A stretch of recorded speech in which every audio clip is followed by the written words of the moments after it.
Hello, everyone. Welcome to the live stream. We're going to be talking about how can pagans measure success. And I know that's kind of a weird title because when it comes to spirituality, I mean, we're not exactly looking at a spreadsheet, are we? Uh-oh, I didn't turn off my, there we go. Okay, I forgot to mute my YouTube thing, so I always keep the two screens up. Anyways, with now that my technical difficulties have been resolved, yes, spirituality is not like a spreadsheet where you have everything in neat little columns that you can calculate and compare in this very analytical, linear, logical, left brain kind of fashion. It doesn't work that way. Nevertheless, I think there are benchmarks that we can perhaps look to and ask ourselves, okay, how far along the road have I really come in my own path? So that's what we're going to get into today. But first, a couple things. Did everyone have a good Thanksgiving? I hope so, and that you got some yummy foods and a minimum of family drama. And also, who is excited for Yule? I have already decorated the house. I'll be sharing a few snippets here and there in the coming days. I really love the way the house feels at this time of year. It's very cozy, very comfortable, and it has a way of making the house more of an oasis than it is at other parts of the year. I don't know. Just love the holiday. Next, you might have noticed in the description box that there is a link to one of Druid Fox's blog posts. Every Monday, she tends to post a book review on a variety of subjects. They're all spirituality related for the most part. Today was a pretty good one. So if you are interested in finding out what books are worth your time, what aren't, what might be worth checking out, if you can get it for free, and what might actually be worth the money, her blog is a very good place for you to check out. So.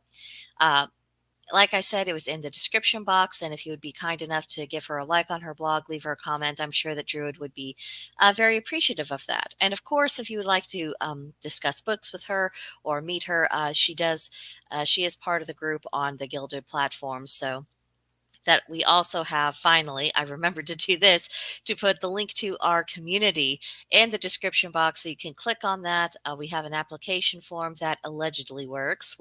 We'll find out. So upon approval, you can join in the group. You can meet Druid Foxx. You can meet Georgia Liberty. You can talk to me a little bit more directly. And you can get in contact with other pagan content creators. We recently had a few new arrivals, both of whom are very busy with their own projects. One is a kick-ass podcaster. Another is more of an artist. And both have been sharing some really interesting pagan-related materials. And so definitely come and check that out and see what we're all about. Oh, and one last thing before we get started on the actual topic is that this Thursday I will be going live with Georgia Liberty and hopefully also Puritan View. We're going to be discussing the acrimony that always comes to stick up its reary head around Yule and Christmas time, and who took what from who and all this blah blah blah. I mean, I'm sure you've seen the memes, and I don't know about you, but I'm pretty sick of it. So the three of us are going to be talking about how to move the conversation away from that into something a lot more productive. So definitely come check us out on Thursday. Puritan View, aka Amanda, she is recovering from a rather nasty spider bite, so hopefully she'll be able to join us. So fingers crossed. Okay, so measuring success. How can we be sure that we are getting anywhere with our path? Because as I said previously, it's not like we have something we can objectively measure to. And we really can't compare ourselves to other people because, for one, they're not us. You couldn't compare your spiritual progress even if you had an identical twin. They might match you physically, but psychologically and with life experiences, they are a separate person. They are dealing with different issues and they're processing information in different ways because we are ultimately individuals. So we can't just, look and see, what, Sister Witch down the road is doing and say, okay, I'm coming up to scratch with her, therefore I must be all right. I mean, it doesn't work that way. So I had a few thoughts and I wrote them down to hopefully minimize the rambling. But the first thing I thought about was having a shift of worldview, and specifically changing in our minds, going from this idea that religion and spirituality is about being presented with some doctrines and practices that have been established for a long time, saying this is what you need to do, this is what you need to think, this is what you need to believe, here are your answers, shifting from that to exploration of ideas, critical thinking, pursuing questions, saying, here are some myths and legends. Read them. What do you think? What lessons could you take away from them? How did the behaviors of everyone involved in a particular story, what did that tell you about the human condition, or even about the functioning of the universe if you were taking it uh, on a more allegorical or a oh, the word's escaping me, but a more figurative kind of level. What are you actually getting out of that? How does that shift your perception of the universe and how life works, why people behave the way that they do, and what it would actually mean for you to have a greater connection with the divine and with your fellow humans? That is a huge, huge shift, because it isn't about finding the answers and getting the right answer and getting external validation that, yes, you got an answer, you checked that box, you very, very good, you're in perfect ideological lockstep. It isn't about that, which is actually one of the ways you can also tell if a particular pagan group is perhaps not the healthiest of places. If there's an insistence that you have to have a predetermined conclusion in your thinking. Now, I want to make clear that's different from people who are advocating for their own particular viewpoints, whether we are talking about their spiritual theories or life lessons that they've gotten out of the mythologies or whatever else that it is. Uh, those are the good discussions. Those are the discussions where people are presenting their views. They're saying, okay, I think this for X, Y, and Z reasons, and I have various experiences based on that has reinforced that thinking, or it has led me to some questions on that thinking. Where this is the threshing out of ideas, and this is where you are going to be able to entertain someone's train of thought without having to immediately accept it. I think it's perfectly fine to have a conversation amongst pagans about, oh, I don't know, uh, let's say some practice of magic, or about a particular deity, or about a specific story, whatever it is. Have a sit down with 4 or 5 people, get 4 or 5 different views, be able to listen to them all, and entertain them, and to not put pressure on yourself to have to immediately accept or reject anything that people says, just kind of allowing it to simmer, mull over it for a little while, and knowing that you can do that, and having the self-possession to do that, to just say, that is really interesting, or, I hadn't thought of it from that before, or you've brought up an aspect that, I think is really going to be significant for me. And I need to spend a little bit of time with that. Being able to go more into that space, that is definitely one way you can tell that you have moved on to another different level in your own particular studies. Now, another trademark sign of progress, I think, is in our conversations with non-pagans. If we are able to find common ground with them, and to be able to discuss that in a very calm, rational manner, and to not feel this need to have to, I don't want to say attack their spirituality, but just be on high alert, being like, any second now they're going to say something I disagree with, and I'm going to refute it, and it's going to be the final word, and then they're going to be convinced that they're wrong and I'm right, and all this and that. Almost reverse proselytizing. If we can get beyond that, not only would that make for more enjoyable conversations, but also be more productive conversations, because when no one feels threatened and no one is feeling an impetus to have to accept someone else's view, that's when you can really get into some proper comparing and contrasting of ideas. And that's when you can discover that there is common ground, even if your route to get to that common ground was very different. And even if your goals aren't really the same, because let's face it, the end goal for most monotheistic religions is not exactly the same end goal as for pagan religions, but we can coexist in a common space, and being able to do that is a sign of great progress, and also for many people a sign of true healing, because some people have had extremely bad experiences, either with religious organizations, or with individuals within them, or just with different ideological stances within those religions, and some people's scars and wounds are extremely deep. So being able to get past that into a more healed condition, to where where your emotions are not raw and you're able to just talk about things, that is a huge step forward. Another thing is to be able to discuss paganism with other pagans without having to reference or make comparisons and contrast with non-pagan religions. And this is a big one, because one of the things I've ranted and raved on many occasions is various pagan groups that I tend to hear almost as much about Christianity than as what I did when I actually was Christian. And I'm thinking, what was the point of all of this? If your mind and your energy is so fixated on this religion, it seems like you have something to square with. I'm not saying that it's a sign that someone is actually called to Christianity or to some other religion if their minds are consumed with it. But clearly there's an issue there. There's a reason why your spirit isn't really letting any of that go. And so I think the healthiest thing to do for people in that situation is to say, okay, why can't I put this down? Why can't I leave it alone? Why can't I just talk about actual paganism with other pagans? Because we have a great deal to talk about. Even if you are in a group where people are essentially all working with the same pantheon of deities, there's a great deal to talk about because there's always going to be some observation about experiences people have had with divinities or with trying to form a greater connection with their ancestors or with learning how to work with the spirits of the land upon which they live, and different cultural things and archaeological discoveries and other things. There's a lot to discuss. And all of that can be done without having to talk about even another pagan path, let alone a completely non pagan religion. So I think there is a psychological blockage that some people struggle with early on in their studies. So if you are able to work past that blockage, if that's something you experience, huge step forward, definitely counts as success. Let's see.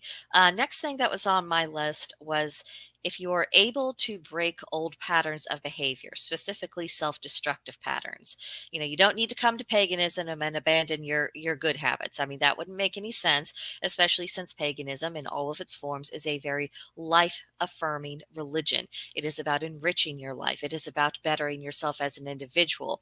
It's about improving your relationships with your spouse, your children, other members of your family, your friends, your broader community, and to being able to be in a better place all around, becoming a nice, well-rounded individual, not someone who's one-dimensional, not someone who's shallow, but someone who has scope and depth and who has really embraced the full spectrum of life. That is what it's all about.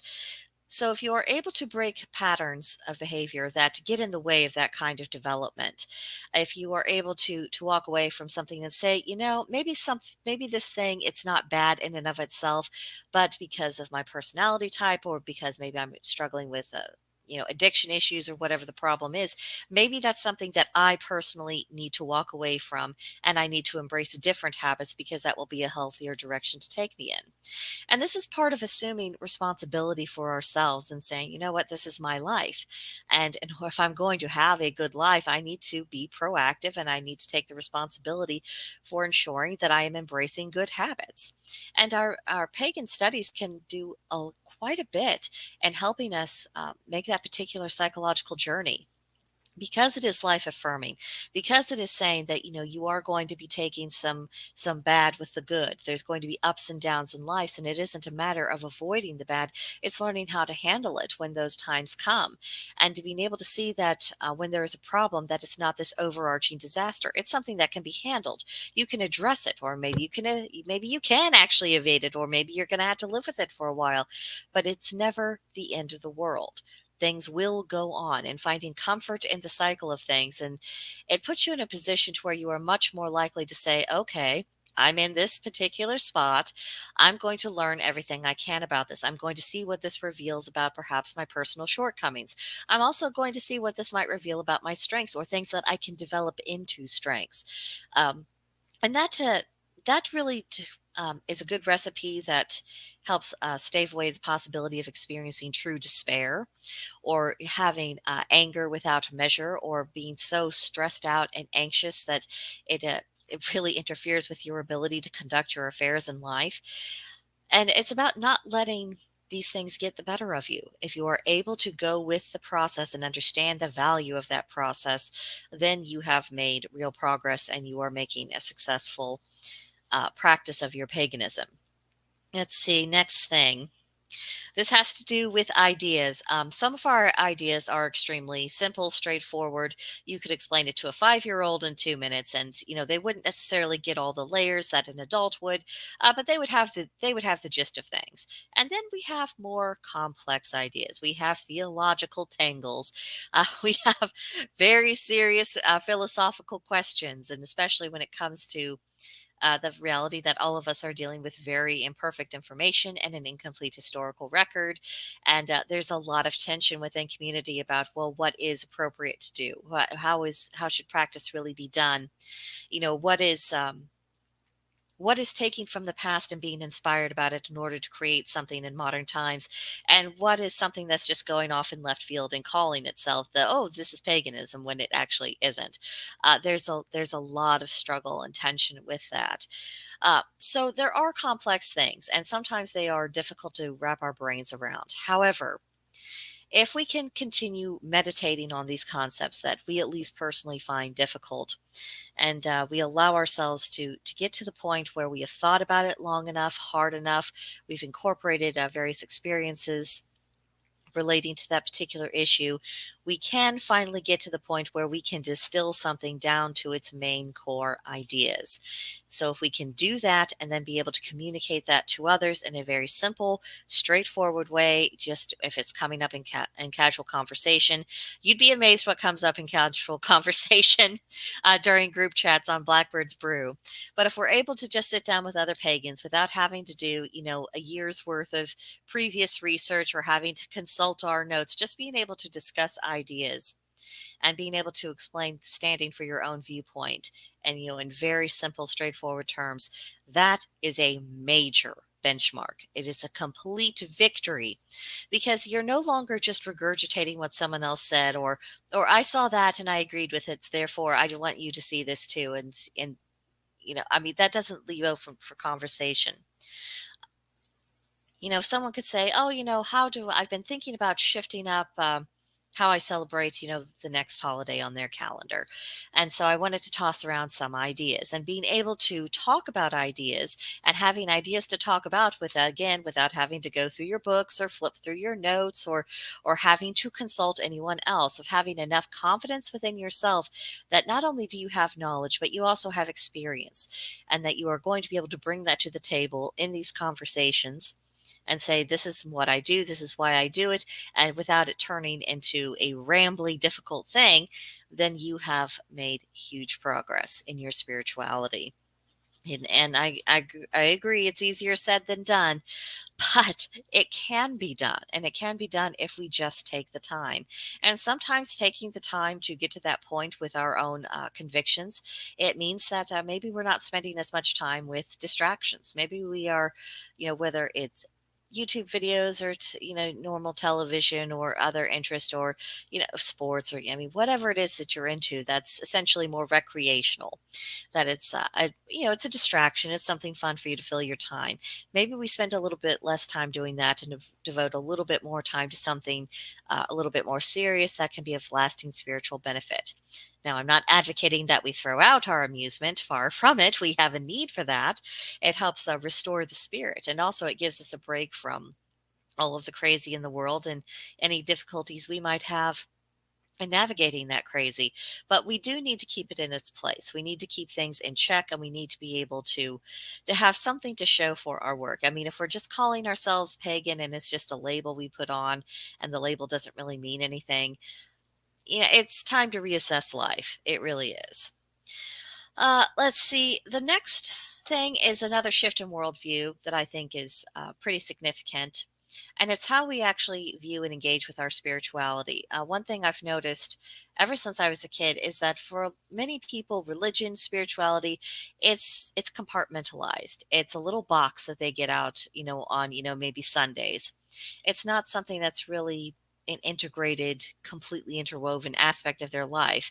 And too often, many people, when they try, it just comes off as being insincere, fake, someone who's trying too hard, someone who's trying to give you an impression without actually having any substance behind it.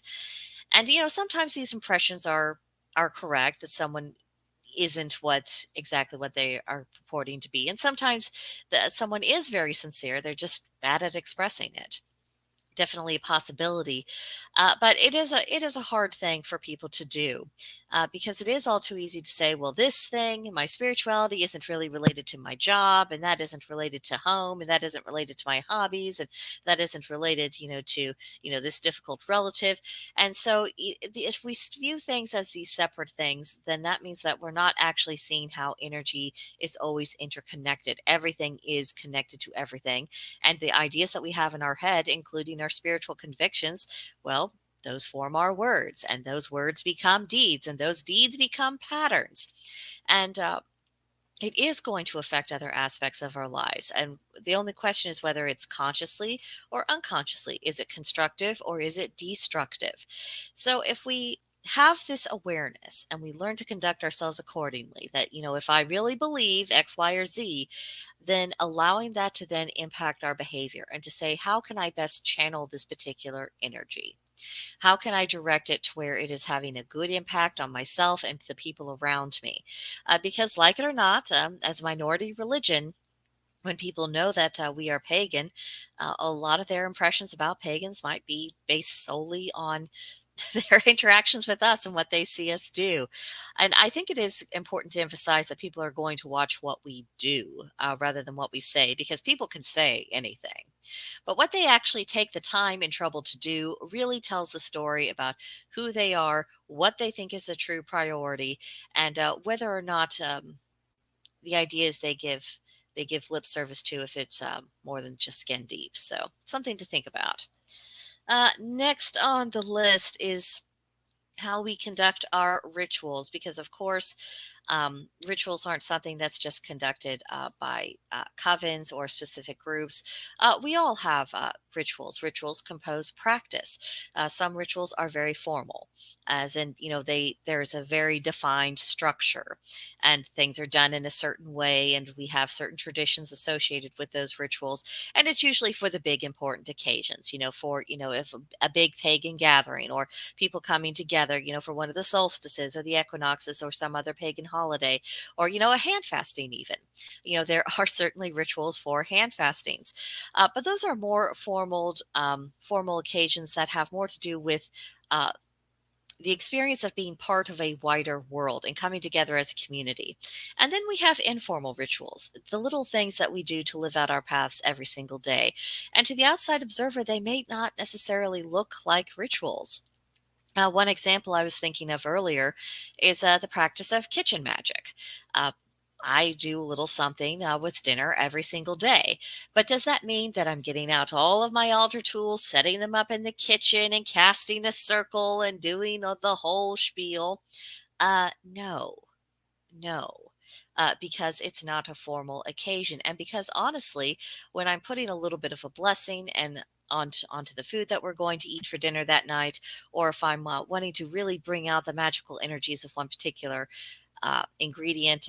Recently, I've been doing a lot of kitchen magic that really focused on health, because my husband and I had a rough time of it back in October, and we would prefer not to be ill again anytime in the near future. So I've been working a lot with energies to preserve our health as well as kind of general prosperity, just because economically it is scary out there. So it seems like a good, prudent idea to do little everyday magics that help build up this pattern of we want our energy going in this direction, putting that intention out there.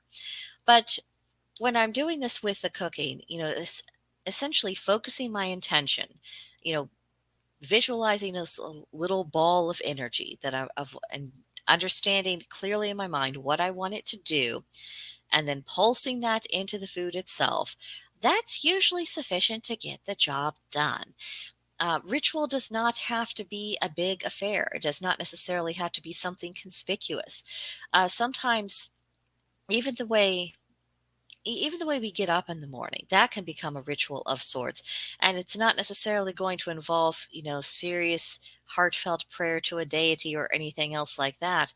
Sometimes it is simply stepping outside, breathing in that fresh air, And, this morning that was pretty chilly. And just allowing that to infuse your entire being and having that sense of reconnection and um, telling yourself, I am now going to re engage with the world today. I slept, now I'm awake, and now I'm going to go out and do the things. That can be ritual. It just depends on whether or not you are focusing your intentions and whether or not this is a practice. And that's something that I think is quite unique to paganism because we can't really phone in our spirituality. I mean, some people do, and then when they're around people who are actually practicing, there tends to be a little bit of friction there, because there is a difference between the person who's actually living out their ideas and someone who adopted a label. I'll put it that way. There is a great deal of difference between the two. So I think it's important to acknowledge those differences and if we actually want to be in the game for real, to make sure that we are doing the things. Now, it's not going to be identical. No one's practice is, but take a look at your surroundings. Where are you getting that sense of connection? Where are you putting forth the effort? Where can you see yourself actually focusing more effort, perhaps? That's where you can also transcend from the purely more mundane to something that is really integrating the everyday and the spiritual all in one. And this is something that I think perhaps witches might have a slightly easier time with, just because of the way we study, we come across pretty soon with especially with some books that really emphasize the idea of correspondences and how you can use certain things in your spells to give them a little bit more oomph. You realize that everything that exists has a magical nature. It has magical properties. It relates to something of the divine, of the spiritual, that these are not separate things at all. That energy is always there. It's always around us. It's always available to us. And we can draw upon that well, just as we draw upon our own personal wells, just as we can ask our deities to assist us by drawing upon their wells. But it's always going to be there. Now, we can ignore that energy, leave it alone, and treat it as if it doesn't exist. I mean, plenty of people do. Or we can make the choice to acknowledge that it is there, it has a particular nature, and then working in harmony with that nature. So, something to think about there. Next on the list, and this is a doozy. It's about getting to the point where we understand that pagan religion, pagan spirituality is not a matter of memorizing all of the things or being super versed in every single academic theory that's out there, whether it's mainstream or fringe. It isn't about memorizing lore. It isn't about being able to recite information that we glean from others. Paganism is about what we understand and how that understanding and that connection shapes our lives. And this is going to be how we live, how we act, a real reverence for the gods, spirits, ancestors. That is about getting to the heart of paganism. It is something that has grown up from the earth itself. And that is not something we're going to find in a professor's thesis. Um, Now, I don't want to disparage scholarly endeavors, whether it's from secular professors or if it's from pagan academics, of which I'm happy to say they do exist. Unfortunately, many of them are woke, but we'll leave that conversation to the side for now. It's not that what they are doing doesn't have value, far from it. And it doesn't mean that I am against education. I mean, goodness, I mean, what do I do with these videos all, every single day, a day after day, if it's not at least to the point of encouraging people to become educated about their pagan path? If not, focusing on specifically that I'm trying to give, disseminate information about. Of course we need to be educated, and of course we need to have familiarity with the ideas that are out there. But it is not enough in of itself to have an intellectual awareness of it. There's all sorts of things I could have an intellectual understanding on, but until I actually do something, I'm not going to really get it, and I'm not going to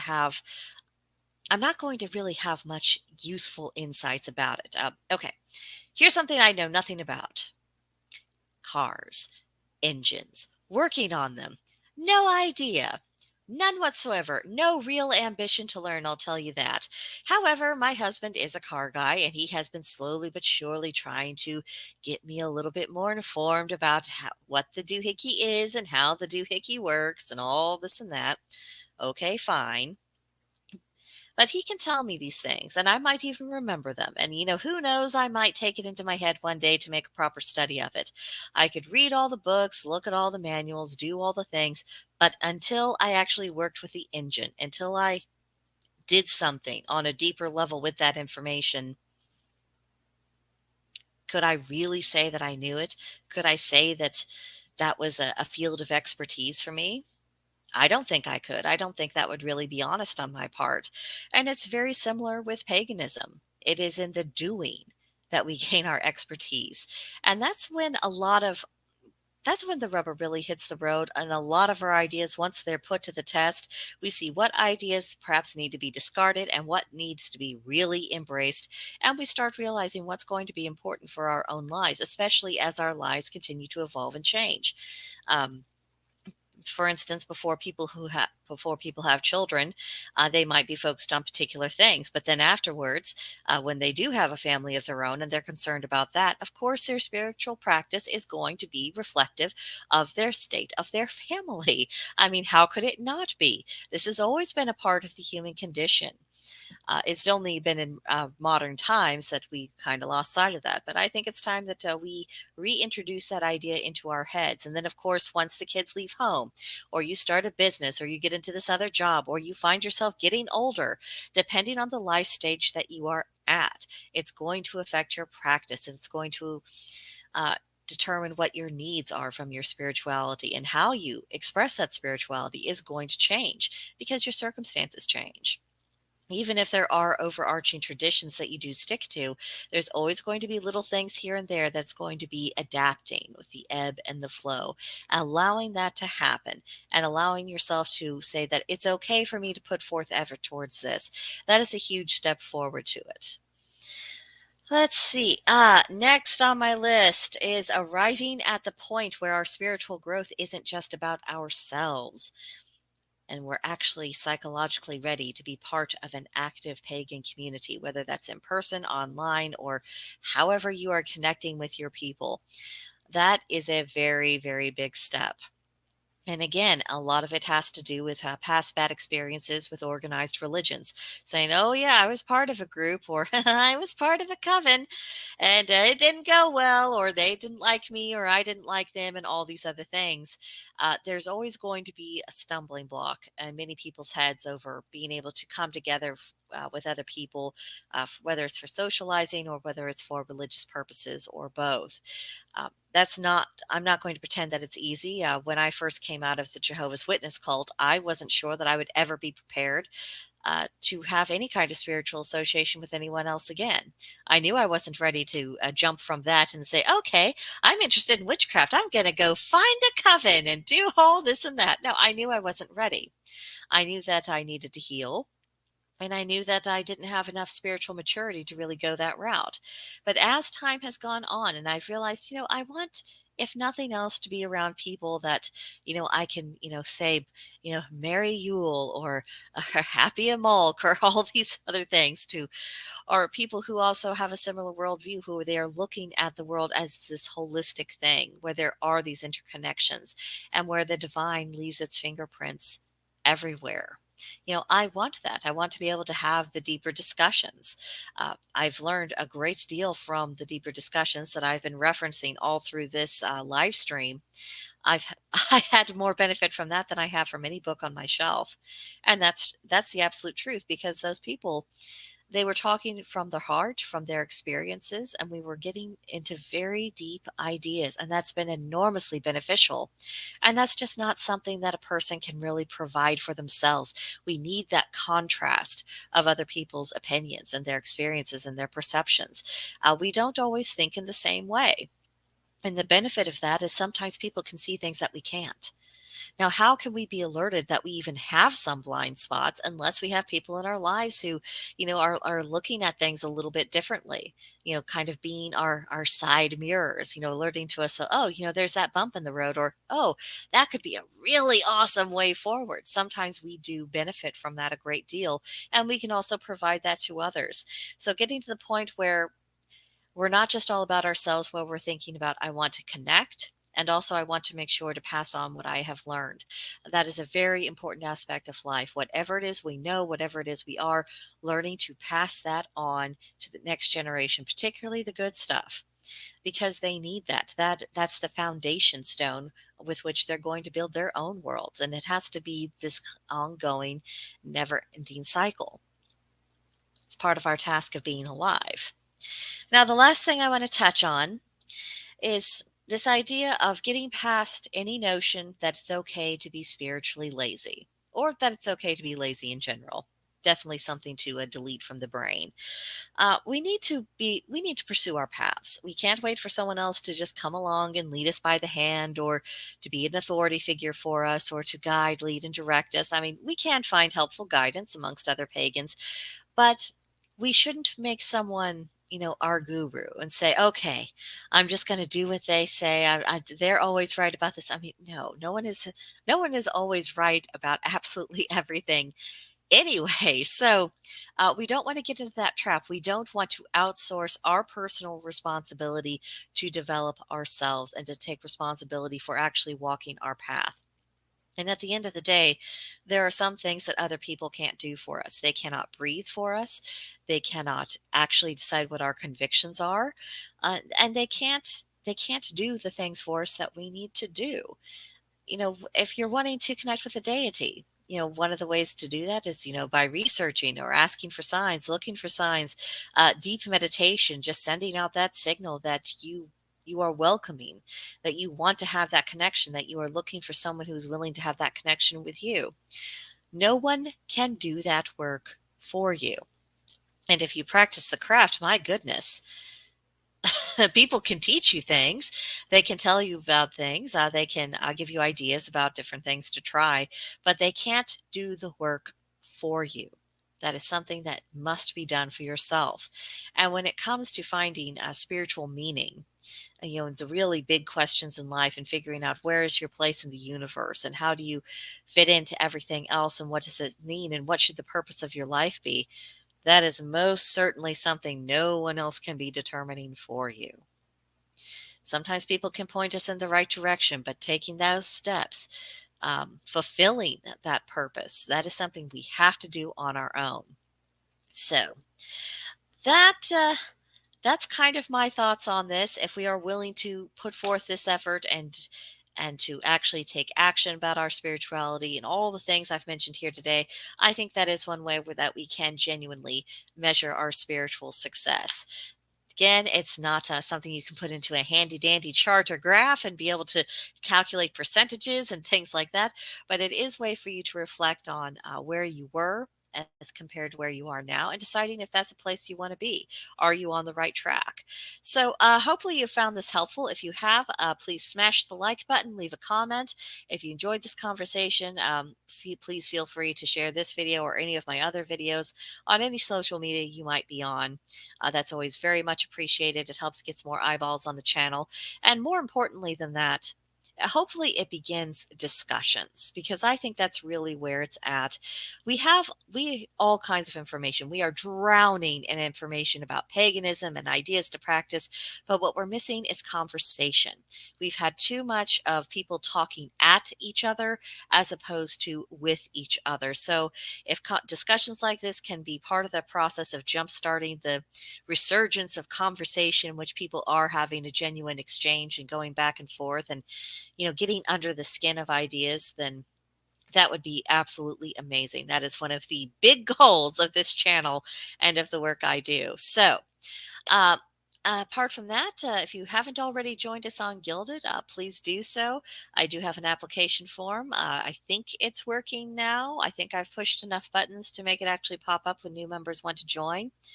But yeah, come and see us. Have another conversation. Don't be bashful. And hopefully we will see you soon. But I think I have rambled on for long enough, and I'll see you in the next one. Bye, everyone.